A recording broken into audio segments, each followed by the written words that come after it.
Don't talk. Female prisoner saved prison guard after she discovered something shocking in jail.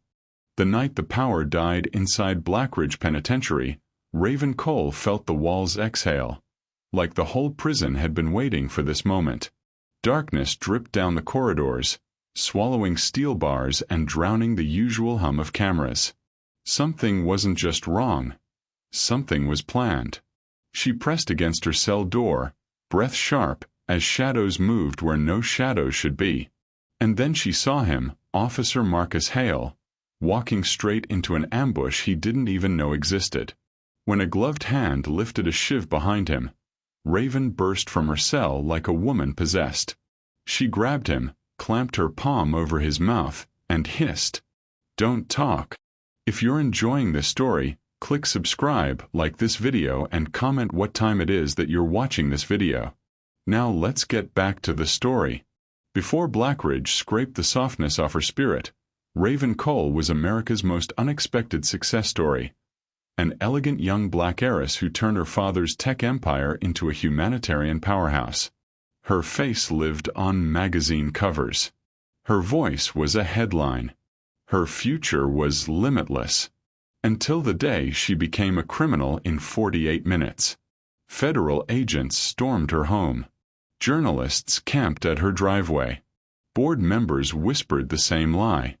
Raven stole millions from her father's company. Emails from her approved transfers to offshore accounts. Signatures matching hers inked fraudulent contracts.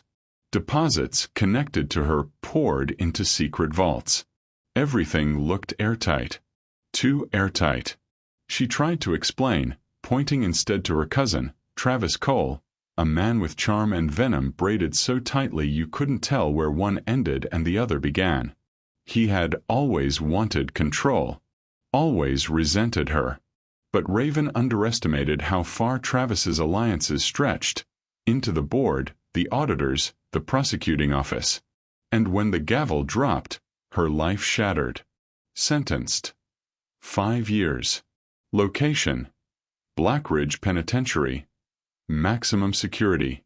A war zone disguised as a facility. Inside, her wealth made her a trophy. Her femininity made her prey. And her innocence made her dangerous. To someone. 3 days into her sentence, she had already learned the rules. Don't look weak. Don't look scared. Don't trust anyone. Except one man kept interfering with the rules. Officer Marcus Hale. Quiet. Observant. Unexpectedly decent. When inmates cornered her in the showers, he appeared. When another guard mocked her wealth, he shut it down. When a rumor circulated that she was worth killing for, he moved her cell.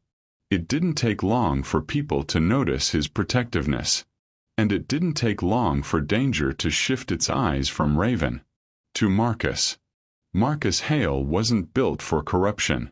He walked the prison like a man who still believed in right and wrong, a lethal trait inside Blackridge. He treated Raven with fairness, distance, and quiet respect. But Raven wasn't blind. She noticed the bruises on his jaw, the way other guards fell silent when he entered a room, how he flinched when she asked if he was okay. One afternoon, while he escorted her to visitation, he leaned close, too close, and murmured, "Keep your head down tonight. Don't ask why." It wasn't a request. It wasn't advice. It was a warning wrapped in fear. Raven's heartbeat stuttered. "What aren't you telling me?" she whispered. "Raven, this place isn't what it looks like." "What place is?" she fired back. His eyes darkened, but he didn't explain. Not then. Later that evening, she found a folder shoved under her mattress. A thin, beige file marked with grease fingerprints. Inside, shift logs, restricted entry lists, confidential movement orders, and one grainy printout of a prisoner's intake photo. Travis Cole. Raven's breath snapped short. Her cousin was inside Blackridge, under an alias, in a protected block. A padded block. Why padded? Before she could process the shock, she noticed something worse. 3 guard signatures repeated across all documents. One had recently been blacked out. Marcus Hale. He had been reassigned because he discovered something he wasn't supposed to. And Raven realized the truth with bone-deep dread. Marcus wasn't protecting her by choice. He was protecting her because someone wanted her gone. And now they wanted him gone too. 1:58 a.m. The power in Blackridge flickered. At 2:17 a.m., it went out completely. Black silence. Raven sat on her bunk, pulse thumping in her ears. Somewhere down the hallway, metal scraped. Quiet. Calculated. The kind of sound weapons make when pulled from boots. Then footsteps. Slow. Steady. Structured. Not inmates. These were trained steps. Raven stood, pressing her eye to the bars. 4 figures moved in a coordinated diamond formation. Flashlights off, batons drawn, tactical vests tight against their chests. They weren't coming for inmates. They were coming for a specific target. And her blood chilled when she saw their trajectory.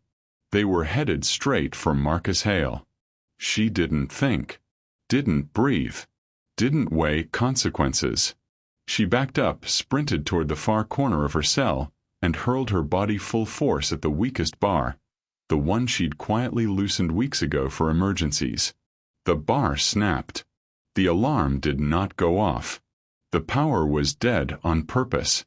Raven slipped through the gap, bruising her ribs, but she didn't stop. She ran. Bare feet hitting cold concrete. Shadows racing beside her. Adrenaline boiling. Marcus appeared at the far end of the block, clipboard in hand, oblivious to the death marching behind him. Raven didn't yell. Didn't warn him. Because she saw a glint in one guard's hand. A silenced pistol. She lunged, grabbed Marcus's shirt, yanked him backward, and slammed her hand over his mouth. He almost punched her. She whispered, "Don't talk." Then the first bullet hit where his head had been. Marcus pulled Raven into the darkness between 2 pillars. "What do you think you're doing out of your—" She shoved the file against his chest. "Travis is here," she hissed. "And someone wants both of us dead." Marcus's face drained of color. "Raven, you weren't supposed to know. And yet I do. And now they'll kill you for it." Before Marcus could argue, a flashlight beam sliced across the floor. "Move," Raven whispered. They slipped into a maintenance hatch. Marcus sealed it behind them, plunging them into a narrow metal tunnel filled with hot pipes and echoing drips. They crawled. Raven's elbows burned. Her knees stung. Marcus kept glancing back at her, whispering, "I should have reported this. I should have told someone." "No," she snapped. "If you did, we'd both be corpses already." After 10 minutes of crawling, they reached a ladder. The tunnel vibrated. Guards above were running. Marcus climbed first. Halfway up, Raven asked, "How long have you known Travis was here?" He hesitated. "Months." "Why didn't you tell me?" "I was trying to figure out who put him here."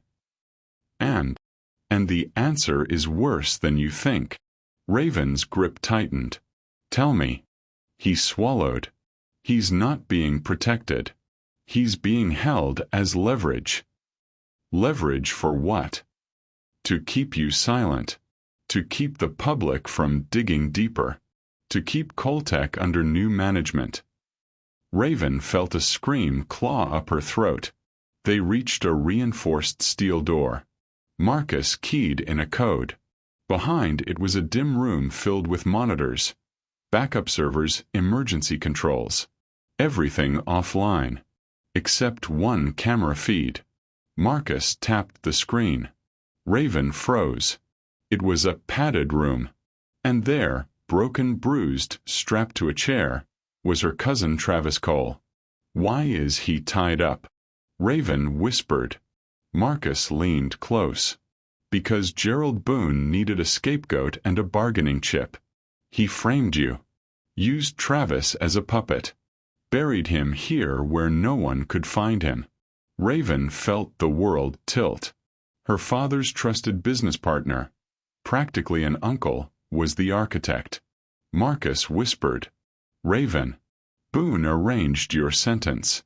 He bribed board members, bought guards, and planted evidence. He's been pulling every string. She staggered. Everything she lost, her name, her freedom, her life, had been orchestrated by a man she once hugged at Christmas dinners. Before she could speak, the room erupted. Boom! An explosion rocked the hallway. They're breaching the door. Marcus shouted.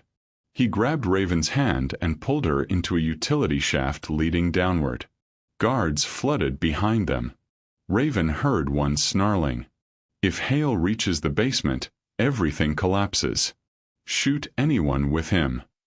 They ran. Through darkness. Through sirens. Through the belly of the prison.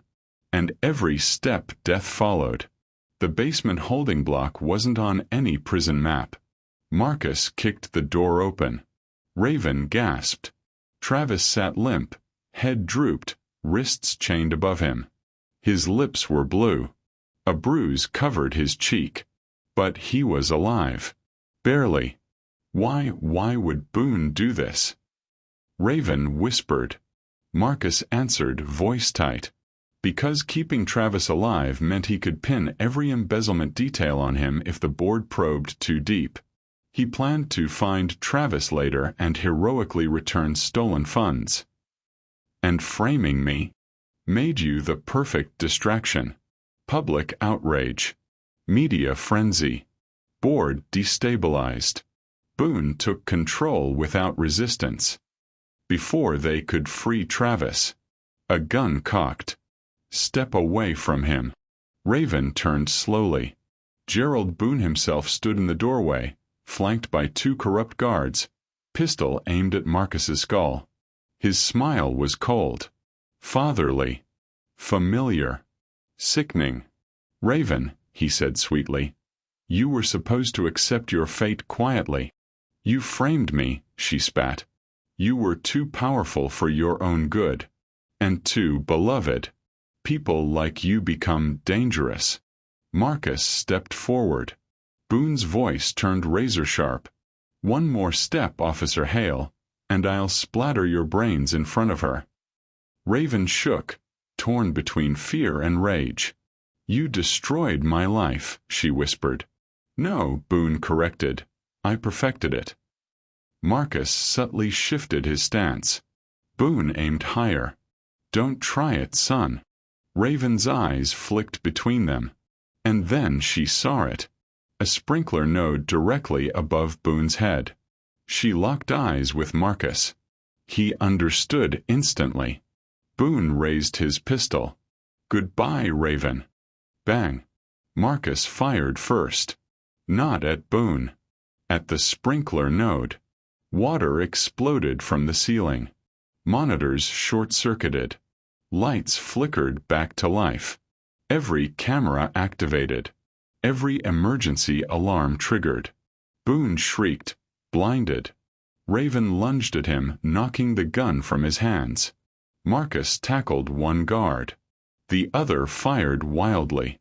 A bullet hit Marcus in the shoulder. He collapsed. No.